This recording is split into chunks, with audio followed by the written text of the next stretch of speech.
अस्सलाम वालेकुम class ninth. उम्मीद है आप सब खैरियत से होंगे। क्लास नाइन्थ आज हमारा केमिस्ट्री का लेक्चर नंबर 8 स्टार्ट होने जा रहा है। चैप्टर नंबर हमारा स्टार्टेड था 4 और आज का जो हमारा टॉपिक है वो है chemical equation and chemical reaction. सबसे पहले आपसे रिक्वेस्ट है कि ये लेक्चर आपने मुकम्मल तौर पर ए टू लेकर जी तक आपने लाजमी तौर पर मुकम्मल सुनना है, ताकि आपको ये टॉपिक मुकम्मल तौर पर समझ में आ जाए और इसको आपने अपनी कॉपी के ऊपर नोट भी कर लेना है। सबसे पहले देखें, आपके पास है केमिकल इक्वेशन की definition, the representation of change by using symbols and chemical formulas called chemical equation। अगर इसको समझना है तो इसके लिए हमें सबसे पहले एक एग्जाम्पल भी साथ चाहिए। देखिए फॉर एग्जाम्पल हम यहां पर ले लेते हैं कार्बन मोनोऑक्साइड बनाने के लिए दो एटम कार्बन के ले लेते हैं जी। मैं यहां पर आपको साथ साथ समझाता जाऊंगा जी। प्लस आप ले लेते हैं जी ऑक्सीजन मॉलिक्यूल। आफ्टर रिएक्शन यहां पर आपके पास क्या बन जाएगा, 2CO। तो यहां पर अगर आप गौर करें तो आपके पास जो कार्बन है ये मौजूद है, ये सॉलिड फॉर्म में होती है। ऑक्सीजन मौजूद है, ये गैसियस स्टेट में है। कार्बन मोनोऑक्साइड बनती है, ये भी गैसियस स्टेट में बनती है। यहां पर कार्बन के लिए सी इस्तेमाल हुआ है, ये सिंबल है क्योंकि ये एलिमेंट एलिमेंट को हमेशा सिंबल से रिप्रेजेंट करते हैं। और दूसरा ऑक्सीजन जो है ये भी गैसियस स्टेट में थी, ये आपके पास यहाँ पर मॉलिक्यूल है ऑक्सीजन का, क्योंकि यहाँ पर दो एटम इकट्ठे मिलकर बने हुए हैं। और यहाँ पर ये जो कार्बन मोनोऑक्साइड है ये भी एक मॉलिक्यूल है, ये भी केमिकल फार्मूला है। तो यहां पर हमने कहा था कि ये क्या चीज रिप्रेजेंट करती है, चेंज को रिप्रेजेंट करती है, तब्दीली को। तो यहां पर देखें कार्बन एक बिल्कुल अलग एलिमेंट है, ऑक्सीजन बिल्कुल अलग एलिमेंट है, लेकिन जब ये दोनों मिल जाते हैं तो कार्बन मोनोऑक्साइड एक बिल्कुल ही अलग तरह का कंपाउंड है। इन दोनों की जो प्रॉपर्टीज अलग अलग होती हैं वो कभी भी कार्बन मोनोऑक्साइड के अंदर जाहिर नहीं होती। कार्बन मोनोऑक्साइड एक यकसर मुख्तलिफ चीज बन जाती है। तो ये चेंज दिखाने के लिए हमने जो ये इक्वेशन का इस्तेमाल किया है यही कहलाता है केमिकल रिएक्शन, केमिकल इक्वेशन कहलाती है। और इसके अंदर हमने कुछ सिंबल इस्तेमाल किए हैं और कुछ कंपाउंड्स के केमिकल फार्मूलाज इस्तेमाल किए हैं। आइए कुछ इसके एक्सप्लेनेशन देखते हैं। याद रखिएगा बच्चों कि एक केमिकल रिएक्शन के अंदर कुछ चीजें कहलाती हैं रिएक्टेंट और कुछ कहलाती हैं प्रोडक्ट्स। वो चीजें जो कि रिएक्ट करती हैं और प्रोडक्ट बनाती हैं, ठीक है जी। The things which reacts to form the product. यहां पर इस रिएक्शन के अंदर अगर हम गौर से देखते हैं तो इस रिएक्शन में रिएक्टेंट कौन है, रिएक्टेंट यहां पर ये दो चीजें हैं जो आपस में मिल रही हैं, जो आपस में कंबाइन रिएक्ट कर रही हैं। और आफ्टर दैट ये जो कार्बन मोनोऑक्साइड बनी है ये एक प्रोडक्ट कहलाती है, ठीक है जी। तो प्रोडक्ट क्या हुई, the things which formed by the reaction of reactants, यानी रिएक्शन जो है रिएक्टेंट्स का उनकी मदद से एक बनने वाली नई चीज जो है वो प्रोडक्ट कहलाती है। तो ये दोनों चीजें रिएक्टेंट और ये कार्बन मोनोऑक्साइड यहां पर क्या कहलाएगी, प्रोडक्ट कहलाएगी। तो आपने ये दोनों डेफिनेशंस अच्छे से याद कर लेनी है और नोट भी कर लेनी है। एक केमिकल इक्वेशन को लिखते हुए हमारे माइंड में कौन से मेन पॉइंट्स होने चाहिए, आइए एक एक करके इनको भी सीखते हैं। सबसे पहले देखें आपके पास है जी law of conservation of mass. पहला पॉइंट ये आप ऑलरेडी भी कर चुके हैं। Law of conservation of mass क्या है, आइए इसको दोबारा से देख लेते हैं जी। Law of conservation of mass में क्या होता है बेटा, एक बैलेंस्ड केमिकल इक्वेशन में मैस ऑफ रिएक्टेंट जो है वो बराबर होता है मैस ऑफ प्रोडक्ट के। ये आपने याद कर लेना है जी। तो एक बैलेंस केमिकल इक्वेशन ये एक कंडीशन है, लाजमी तौर पर इक्वेशन बैलेंस्ड होनी चाहिए। मैस ऑफ रिएक्टेंट इक्वल होगा मैस ऑफ प्रोडक्ट के। ये आपने अच्छी तरह से याद कर लेना है। इसको हम बोलते हैं law of conservation of mass. यानी हम कह सकते हैं कि during a chemical reaction mass will never change. Mass जो है वो बिफोर रिएक्शन और आफ्टर रिएक्शन हमेशा क्या रहेगा, सेम रहेगा। इसको भी एक एग्जांपल की मदद से देखें। फॉर एग्जांपल आपके पास यहां पर है जी, हमने हाइड्रोजन ली है गैस और इसको हमने रिएक्ट करवाया है ऑक्सीजन मॉलिक्यूल, ये भी गैसियस स्टेट में थी।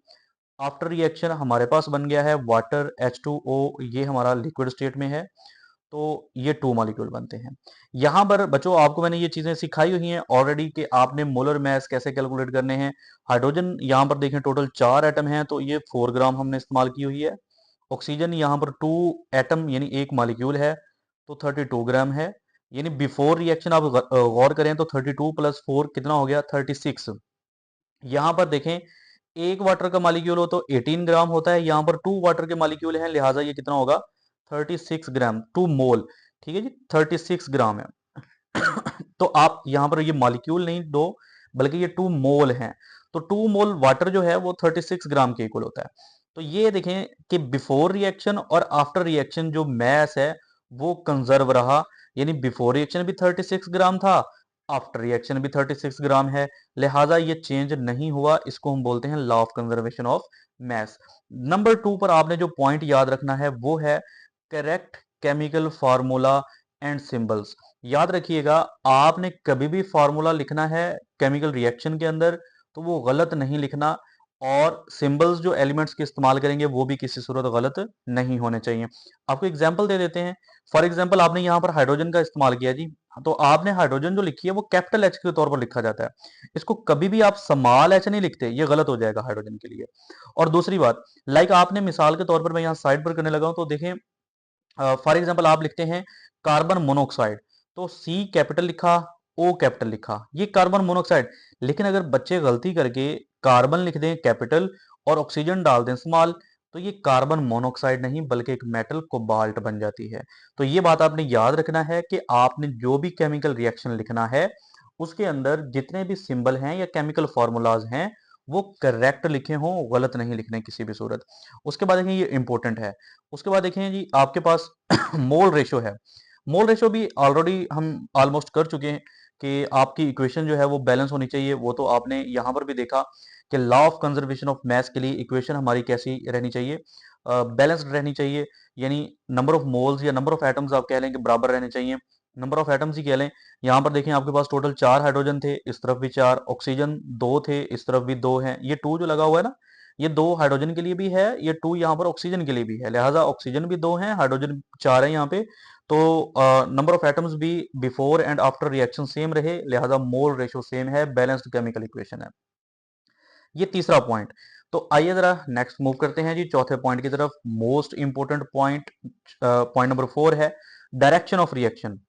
बेटा याद रखिएगा, जो डायरेक्शन ऑफ रिएक्शन है ये बहुत ही अहम होती है जब एक केमिकल इक्वेशन आप लिखते हैं। जनरली ज्यादातर जो हम रिएक्शन लिखा लिखा करते हैं वो प्रोडक्ट से रिएक्टेंट, रिएक्टेंट से प्रोडक्ट की तरफ होती है, रिएक्टेंट से प्रोडक्ट की तरफ। लेकिन कभी कभार कुछ रिएक्शन ऐसे भी होते हैं जिनमें on the spot at the same time reaction दो तरफ से चलना शुरू हो जाता है, यानी रिएक्टेंट से प्रोडक्ट की तरफ भी और प्रोडक्ट से वापस रिएक्टेंट की तरफ भी, यानी ये दोनों डायरेक्शंस में चलता है, फॉरवर्ड भी और रिवर्स भी। यहां पर ये सिर्फ सिर्फ फॉरवर्ड चल रहा है, यानी रिएक्टेंट से किधर, प्रोडक्ट की तरफ। लेकिन यहां पर ये ऊपर वाला जो ये वाला हाफ हेडेड एरो है ये दिखा रहा है कि रिएक्टेंट से क्या बन रहे हैं, प्रोडक्ट। ये प्रोडक्ट के लिए पी इस्तेमाल किया जाएगा, मैं इसको पी कर देता हूं। तो रिएक्टेंट से प्रोडक्ट बन रहे हैं, और ये वापस जो बैकवर्ड एरो है ये शो कर रहा है कि यहां पर प्रोडक्ट वापस से रिकंबाइन होके रिएक्टेंट भी बना रही है। उसके बाद चलते हैं जी, नेक्स्ट आपके पास है property number 4, main point number 4, physical state. ये फिजिकल स्टेट भी आपको जब मैंने अभी थोड़ी देर पहले एक रिएक्शन करवाया था उसके अंदर मैंने शो किया था, अगर आपको याद हो थोड़ा सा। मैंने यहाँ पर फॉर एग्जांपल मैं दोबारा से लिखने लगा हूं, मैंने यहाँ पर एक रिएक्शन लिखा था 2C plus O2, after reaction में लिखा था कि 2CO बनेगा यानी 2 कार्बन मोनोऑक्साइड के। तो यहां पर मैंने एक चीज शो की थी कि कार्बन के नीचे मैंने यहां पर सबस्क्रिप्ट में सॉलिड एस लिखा था, ऑक्सीजन के नीचे यहां मैंने गैस जी लिखा था, कार्बन मोनोऑक्साइड भी चूंकि गैस होती है तो यहां पर भी क्या लिखा जाएगा, जी लिखा जाएगा। इसी तरह से कुछ और भी, जैसे सॉलिड के लिए एस लिखा, गैस के लिए जी लिखा, तो लिक्विड होगा तो यहां पर एल लिखा जाएगा। और अगर आपके पास ये बनेगा एक्वस सोल्यूशन, एक्वस सोल्यूशन एक ऐसा सोल्यूशन होता है जो किसी भी कंपाउंड को आप पानी में ऐड करने पर हासिल करते हैं। तो पानी वाला सोल्यूशन हो तो उसके नीचे ए क्यू, स्मॉल लेटर में ए क्यू, वो भी हम आगे चल के सीखते हैं, वहां पर मैं लिखूंगा तो आप देख लेंगे इंशाल्लाह। नेक्स्ट चलते हैं जी। ये 5 पॉइंट आपको लाजमी तौर पर याद रहने चाहिए, इनको आपने अच्छी तरह से मेमोराइज कर लेना है, ये मोस्ट इंपोर्टेंट थे, और इनको नोट भी कर लें। उसके बाद देखते हैं some examples of a chemical equation, कुछ केमिकल इक्वेशन की एग्जांपल्स। फर्स्ट ऑफ ऑल यहां पर हमने एक रिएक्शन लिखा है, नोट किया है, जरा गौर करें। रिएक्शन बिटवीन जिंक, जिंक एक मेटल है, सॉलिड फॉर्म में होती है, और सल्फ्यूरिक एसिड, सल्फ्यूरिक एसिड के दरमियान रिएक्शन है। तो यहाँ पर जिंक जो है बेटा ये सॉलिड है, तो यहाँ पर हम छोटा सा क्या डालेंगे, सॉलिड। H2SO4 ये एक्वस सोल्यूशन में मौजूद होता है तो AQ लिखेंगे। ये एग्जांपल आ गई जी एक्वस सोल्यूशन की। जो सल्फ्यूरिक एसिड होता है ये वाटर इसके अंदर मौजूद होता है, लिहाजा AQ लिखा जाएगा। आफ्टर रिएक्शन इसके नीचे भी क्या लिखेंगे, AQ, ये आपके पास एक्वस सोल्यूशन बनता है इसका ZnSO4 यानी साल्ट का, जिंक सल्फेट का। और हाइड्रोजन जो है ये गैसियस स्टेट में, और ये यहां से क्या कर जाती है, एस्केप आउट हो जाती है। तो ये था हमारा एक जिंक सल्फेट का बनना जिंक और सल्फ्यूरिक एसिड की मदद से। नेक्स्ट हमारे पास एक और रिएक्शन है, रिवर्सिबल रिएक्शन क्या होता है। ये थोड़ी देर पहले मैंने आपको बताया था कि डायरेक्शन ऑफ रिएक्शन में यहाँ पर कुछ रिएक्शन होते हैं जो रिएक्टेंट से प्रोडक्ट और प्रोडक्ट से वापस रिएक्टेंट भी बनाते हैं। बेटा यही रिएक्शन कहलाते हैं रिवर्सिबल रिएक्शन। तो इनकी डेफिनेशन क्या बनेगी, the reactions in which products also recombine, ऐसे रिएक्शन जिनमें प्रोडक्ट्स भी रिकम्बाइन हो जाती हैं, यानी दोबारा से आपस में मिल जाती हैं, कभी कभार टूट भी जाती हैं, ये भी मुमकिन है। लेकिन यहां पर आप लिखेंगे the reaction in which products also recombine to form, क्या बनाने के लिए जी, वापस से रिएक्टेंट बनाने के लिए। तो इनके लिए जो हमारे पास एरो इस्तेमाल होता है वो डबल हेडेड, यहां पर थोड़ी सी गलती होगी थी, इसको मैं दोबारा से मेंशन कर देता हूं। ये देखें, ये वाला और रिवर्स के लिए ये वाला, ये फॉरवर्ड के लिए, और ये वाला बैकवर्ड रिएक्शन के लिए जाहिर होता है, यानी रिएक्टेंट से प्रोडक्ट और प्रोडक्ट से वापस रिएक्टेंट। यहां पर हाइड्रोजन गैसियस स्टेट में, नाइट्रोजन वैसे तो नाइट्रोजन ज्यादातर गैसियस स्टेट में ही हासिल होती है, लेकिन यहाँ पर सॉलिड स्टेट में आपकी बुक में लिखा हुआ है, तो आप इसको सॉलिड ही मेंशन कर लें। उसके बाद देखें अमोनिया जो है ये ज्यादातर गैसियस स्टेट में होती है, हासिल होती है आपको, तो ये वापस इस तरह से रिएक्शन होता रहेगा। ये आपके पास कहलाता है एक रिवर्सिबल रिएक्शन। इसकी कुछ कंडीशंस वगैरह भी होती हैं, लाइक इसमें आयरन जो है वो यूज होता है एज अ कैटलिस्ट, और साथ में ऑलमोस्ट 400 या 450 भी कहीं पर लिखा होगा, आपको मिलेगा 450 डिग्री सेंटीग्रेड टेम्परेचर, और यहाँ पर आयरन जो है Fe, ये एज अ कैटलिस्ट इस्तेमाल होता है, साथ में 200 ATM प्रेशर। ये कुछ इसकी कंडीशंस है, तो इसको भी आपने इस साथ में याद कर लेना है। उसके बाद देखें इन कंडीशंस के ऊपर ये रिएक्शन होता है। उसके बाद देखें जी, नेक्स्ट आपके पास थर्ड टाइप का रिएक्शन, और ये बिल्कुल आपका टॉपिक का एंड है। इस रिएक्शन को हम बोलेंगे रिएक्शंस इन्वॉल्विंग आयंस, ऐसे रिएक्शन जिनमें कुछ आयंस इन्वॉल्व होते हैं। आइए जी देखते हैं कैसे। यहाँ पर बेटा आप नोट डाउन कर रहे हैं कि reaction of ionic compounds involve ions, यानी ऐसे रिएक्शन जिनमें आयनिक कंपाउंड्स इस्तेमाल हुए हों, तो उनमें आयंस इन्वॉल्व होते हैं। लाइक आपके पास यहाँ देखें सोडियम क्लोराइड है, तो सोडियम क्लोराइड में जो सोडियम होता है बेटा, इसके ऊपर पॉजिटिव चार्ज, क्लोरीन के ऊपर नेगेटिव चार्ज। उसी तरह से सिल्वर के ऊपर पॉजिटिव चार्ज, और NO3 नाइट्रेट आयन है, इसके ऊपर नेगेटिव चार्ज होता है। तो आप देखें यहाँ पर सिंपल एक्सचेंज ऑफ आयन होगा, यानी यहां पर जो सोडियम है, ये सोडियम यहां पर चला जाएगा Ag की जगह, ठीक है जी, आफ्टर रिएक्शन। और ये जो Ag है ये कहां आ जाएगा, सोडियम की जगह। तो यहां पर नोट डाउन करें कि NaNO3 बन जाएगा ये वाला कंपाउंड, ठीक है जी। इसमें इसके ऊपर पॉजिटिव और इसके ऊपर नेगेटिव चार्ज है। उसी तरह से जो Ag है वो Cl की जगह आ गया, तो ये यहां पर आ गया।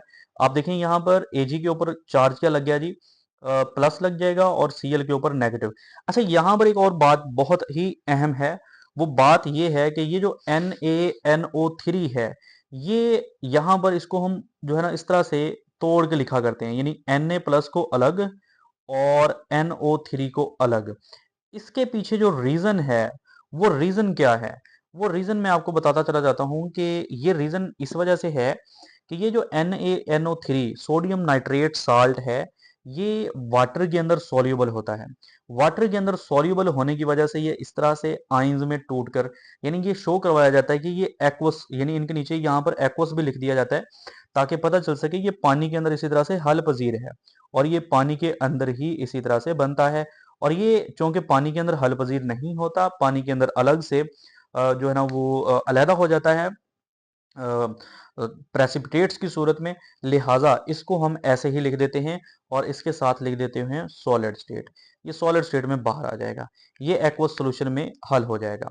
तो ये था जी आज का हमारा लेक्चर, जो कि बहुत ही अहम है लॉन्ग क्वेश्चन के हवाले से, और इसमें काफी सारे शॉर्ट क्वेश्चंस भी मौजूद हैं, like reversible reaction, reactants, products, chemical equation, और यहाँ पर main points of chemical equation, ये लॉन्ग क्वेश्चन के तौर पर पूछे जा सकते हैं।